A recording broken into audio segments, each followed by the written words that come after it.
Plaintiff, Kelly Schofield, says she and the defendant have been friends for a while, and he's always had a bad reputation for using and selling drugs. Despite his reputation, Kelly and her boyfriend decided to move in with the defendant, and she's suing him today because he crashed her car while driving under the influence of mushrooms.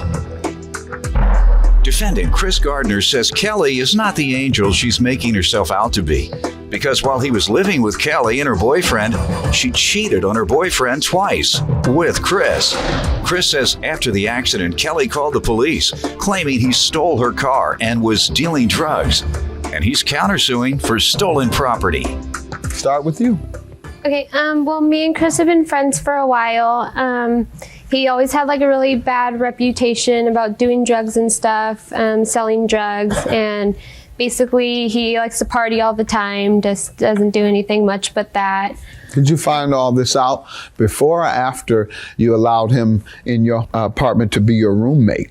Before, but because of that, he hasn't done anything like personally to me, and he's a really nice guy, really fun to hang out with. I didn't think that. But you knew that he used a lot of drugs, and you knew that he sold drugs. You didn't think you were putting yourself at risk of going to prison? Well, because I didn't want to judge him on that. I didn't think that necessarily made him a bad person. No, I didn't ask you that. Yeah. I said, did you know that you were putting yourself at risk of going to prison? You didn't? Well, let me give you a little insight. If a drug dealer lives with you or uses drugs in your home and the police find out, they take you to jail too. Oh. Just a little insight. Okay.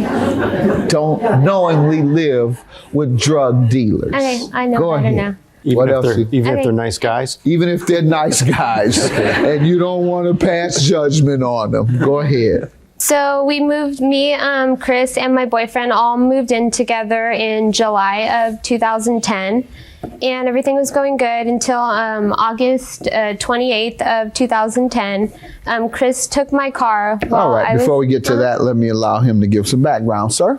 Yes. Well, basically, Kelly's not as innocent as she's making herself out to be right now. She straight cheated on her boyfriend with me twice when we were in NorCal. While both of you were living with her. Right, but we were in NorCal. We were in NorCal. It wasn't like in San Diego. We went back to get some more things that we had that we forgot there. And she what did you want to interrupt and say? No, all of this is not true. It's completely true. Yeah, no. How do I respond? He's getting a little mixed up here. What are you saying again? Yeah, I know that he's upset and is saying these things that are not true at all about me. He's upset and saying, I don't understand what you're saying. Yeah, did it happen or not? Yeah, no, not at all. Is this the first time you've heard it? Yeah, it is. Okay, your boyfriend never approached you about it? No. That's a lie. Her boyfriend approached me and her actually and confronted her about it. Give me the scenario.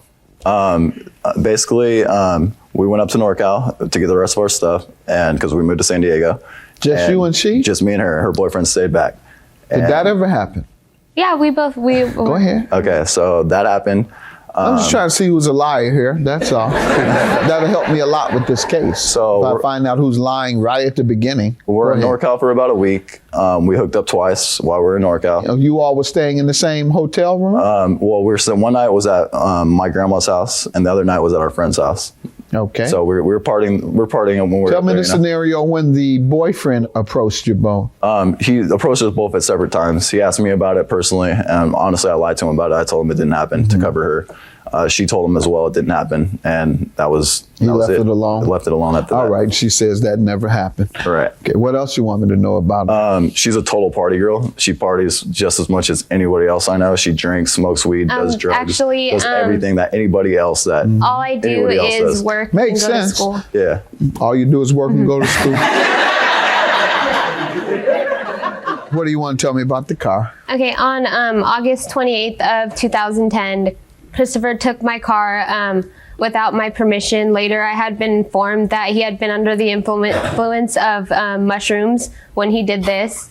And later that day, I was still at work. My boyfriend calls me at about 4 o'clock when I'm about to get off work, saying that that Chris had crashed my car. And I guess he told my boyfriend that I gave him permission for him to drive my car around, which is ridiculous. Like, why would I do that? And I actually have a witness statement. Where were your keys? They were at my work. How'd I get them? How'd you get your car? They were like, I keep them on like the counter, or like I set them down on the counter. I think my boyfriend had taken them to go get a cigarette or something out of the car, and I just left them on the counter. And he came to your work? Mm-hmm. Where do you work? At a pizza place in San Diego. You left from open to the public? Yeah. Why? I just wasn't thinking. I just set them down.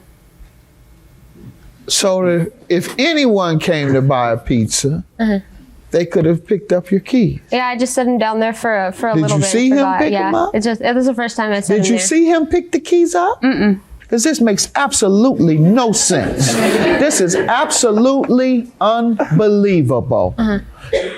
What do you tell me? How did you get the keys, Now, sir? what really happened, Your Honor, she had some friends down from NorCal, 2 guys down. They did not know how to get to her work. They were completely lost. So she asked me to go meet her friends and take them back to her work in her car, knowing I had a suspended license, knowing my license was suspended, everything, you know? So I meet her friends from NorCal, meet them at SeaWorld. On the way back, I'm driving, a car stopped abruptly. I didn't have enough time to stop or brake, and I rear-ended him. The other car was fine. Her car was totaled from the incident. Why don't you think you should be responsible? I don't think I should be responsible because I was doing a favor for her. She asked me to do something when I didn't want to. Like, she asked me to go meet her friends. I did not want to go, honestly, to be honest. Like, I didn't care about driving. She asked me to do a favor for her. She was at work. I said, yeah, sure. He's my witness. He was right there when she said that she wanted me to use her car. He wasn't anywhere around.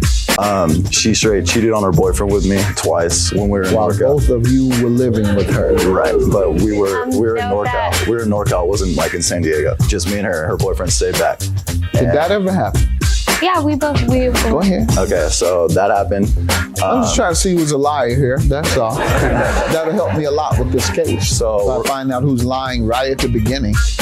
Plaintiff Kelly Schofield lived with her boyfriend and the defendant. And the defendant claims he and Kelly had sex twice behind her boyfriend's back. Did the police come and interview people there? Well, it was like an determine who did something wrong? No, because the people that I hit were foreign. They had a rental car. So They what? They were foreign. They had a rental car. The car I hit was a rental car. What does that mean? So that means like they didn't know what to do. They were like, "Do we call the police?" What? I was like, "No, you can." All Just right, but you knew what to do. Yeah. I wrote down every bit of information on a piece of paper, You my wrote down name, my false phone number, her information. license Okay. plate. I wrote down everything on a piece of paper. What for about them. the And, person whom you rear-ended? Did you take down their information?